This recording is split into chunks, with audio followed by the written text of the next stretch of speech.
continue the 5 years. Maybe take exam IELTS. Sabi ko. Ikaw Oh, nagpangkit. tapos siya, sabi niya, yes, but sinabi ko talaga to. Sinabi din niya, sabi niya, gagawin daw niya ng ano, kasi gusto ko na tumagal dito sa trabaho. Kahit anong basta hanggat gusto magtrabaho, dito ka, sabi niya.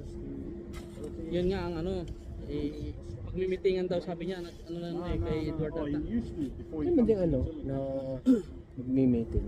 Pero ang sa kuha ng email ng walang yung mga datihan, hindi na i-IELTS. Ewan ko nga. Ewan naman dito. Yun, sabi niya sa akin sabi niya, need to continue the first working visa, you need to exam IELTS. Hindi ka na kung mag-exam ka na sa